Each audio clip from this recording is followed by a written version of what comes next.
si tu veux ne pas être sévère et ne pas dire avant la Coupe du Monde, tu enlèves les matchs de poule qui sont pas excessivement brillants, on peut dire, et avant la Coupe du Monde où souvent quand tu regardais les Bleus, tu étais déçu, mais t'avais pas. Bon, tu me dis, j'allais dire, t'avais pas défaite. C'est vrai que ce soir, il n'y a pas eu défaite, puisque les Bleus ont arraché finalement le match nul.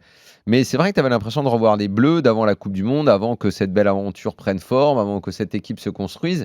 Et comme là, finalement, tu as retrouvé une formation un peu bricolée parce qu'il manquait des titulaires. Parce que finalement, comme cette équipe, elle est née pendant la Coupe du Monde, et que ce 11, il est né pendant la Coupe du Monde, avec le choix de mettre Matuidi avec Kanté et avec Pogba, ce qui a énormément solidifié l'équipe, plus Lucas Hernandez, qui a quand même été une vraie révélation dans ce couloir gauche. Mais il fait partie de mes absents, lui. Voilà.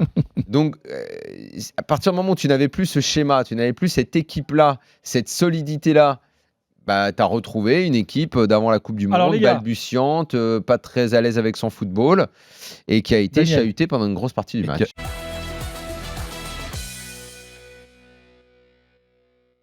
Encore une fois, à partir du moment où tu gagnes et tu es allé jusqu'au bout, c'est pas parce que comment dire, tu t'achètes une sorte de crédit à tout point de vue, même au niveau du jeu, et même si ça va provoquer de l'ennui, et même si ça va être comme avant la Coupe du Monde, jusqu'à l'Euro, voilà, t'as le crédit. Et puis après, parce qu'à chaque fois qu'il y a une grande compétition, tout repart à zéro, et quand démarrera l'Euro et que la France arrivera en favorite, parce que quand tu es champion du monde, tu es forcément favori, et bien à ce moment-là, on verra ce qui se passe. Et si, de la même façon que cet été, la France y arrive comme elle a réussi à gagner la Coupe du Monde, eh bien voilà, ce sera son style. On pourra toujours effectivement en débattre. Il y aura ceux qui aiment et ceux qui n'aiment pas. On parlera d'efficacité. Et au moment de l'union nationale, quand il faudra être heureux, on sera heureux. Mais le problème, c'est qu'avec ce titre que tu as eu là, ça te donne un crédit qui est une forme de crédit illimité, où en gros, la discussion autour du jeu apparaît presque déplacée ou pour puriste dans un salon, quoi, tu vois. Et je dis ça alors que moi, j'en fais.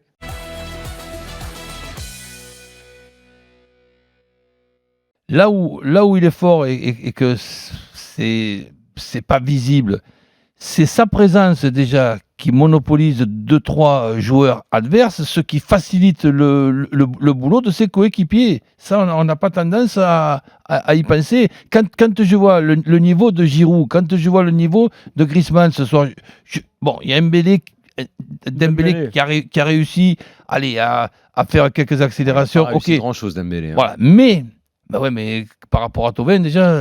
T'es gentil, Roland. Si toi tu fais la comparaison avec. Et si par exemple, tu te dis, tiens, est-ce que ces joueurs-là, il faut bien sortir un. Allez, on sort, mettons, Thauvin, on met Mbappé. Mais les trois autres, c'est peut-être pas le même match. Et si par exemple, tu mets Mbappé à la place de Giroud, les trois autres, et Thauvin aussi, c'est peut-être pas le même match.